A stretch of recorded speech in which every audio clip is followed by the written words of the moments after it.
This is the carbon fiber pipe guard on my KTM 300. You can see it's pretty dirty, but I bought this bike used, and the cover, I kind of like the cover. It's lightweight, but you can see it's broke right here, the carbon fiber. Let's try to fix that. So let's take it inside and clean it. So here it is, cleaned up. As you can see, I don't think that this is carbon fiber, to be honest. I think it was laid up with fiberglass, and then the outside, well, in the mold, this would be up against the mold, up against the tool. The first layer is carbon fiber, so it looks like everything's carbon fiber, but that's not carbon fiber. That's fiberglass. So I think the bulk of it's fiberglass. But I think I have some carbon fiber that I can lay up over the front of this. I don't want to lay up anything on the inside, just because that's what fits up against the pipe. I don't want to make it fat or fatter in one spot, thicker in one spot. I want to make sure that it lays as flush as possible and fits as best. And I don't really care if it looks weird on the outside. It's there to protect the pipe. Alright, the first thing I'm going to do is use some super glue, some CA, and try to stabilize. If you can see, I probably need a tripod and I could do this on camera, but it's pretty loose. I want to glue, at least get it to hold its shape, and then I will fill in the material, the areas that are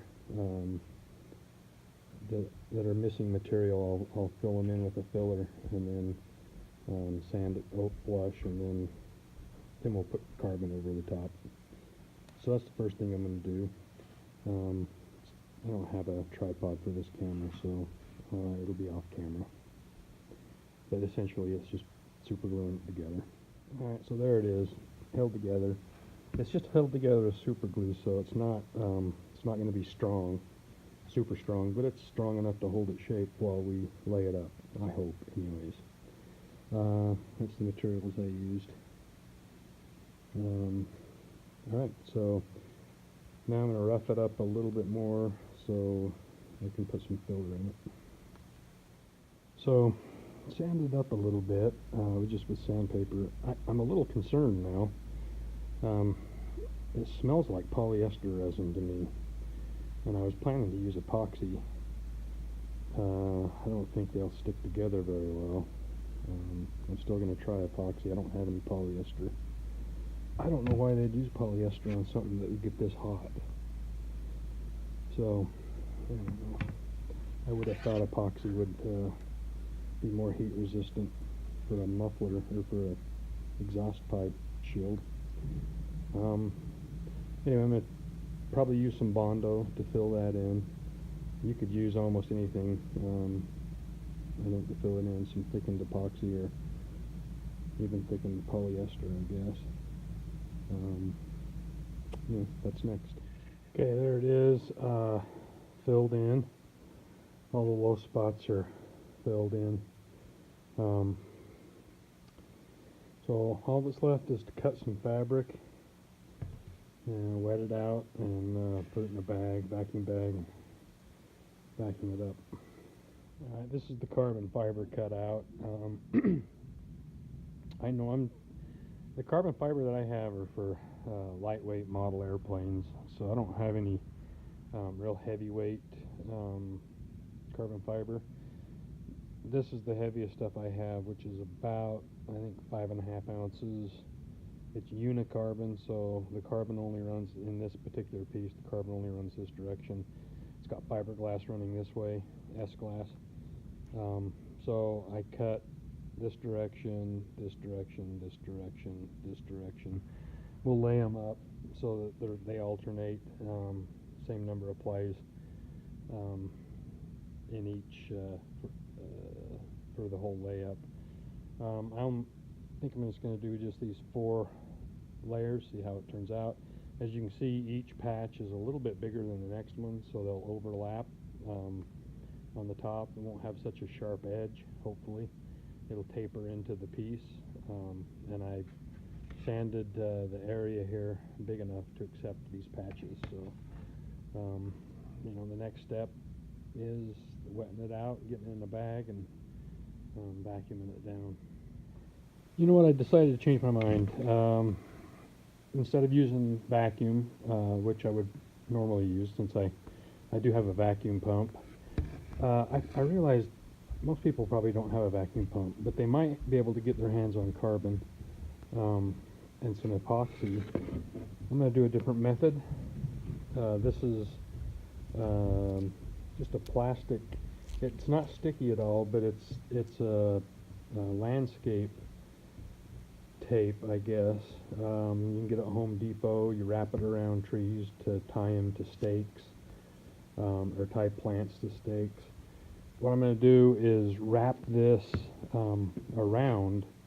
I'm going to lay up the carbon and then wrap this around the piece to hold the carbon tight against the outside surface. Kind of does the same thing that vacuum does, but you don't need the vacuum, and the drawback is it's going to leave ridges along the piece, but I think that'll be all right.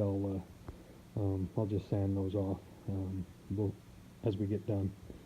I'm going to mix up some epoxy. I'm going to lay these up. I won't get any video of that just because once you start mixing up epoxy, you got to get it all done. Hopefully I'll get some video after I get it wrapped up and see what it looks like. Alright, here it is. You can see some of the epoxy squeezed out. That's just fine. It's pulling the carbon fiber tight against the outside. This is a method I think anybody could be able to use. Let's see what it looks like tomorrow after everything cures. Alright, here it is the next morning. Let's go ahead and unwrap it.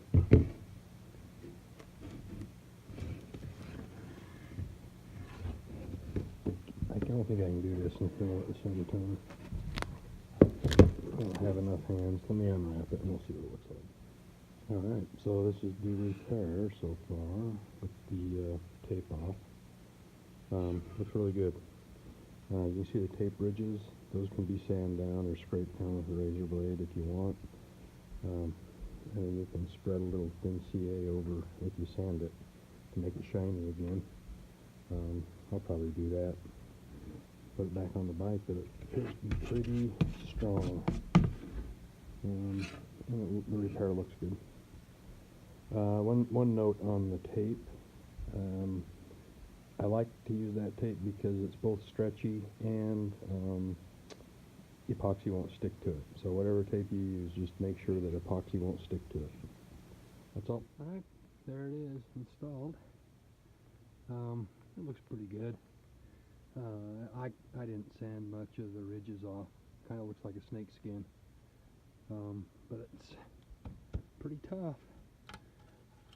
Hopefully it will withstand a few hits and save my pipe. Alright, see ya.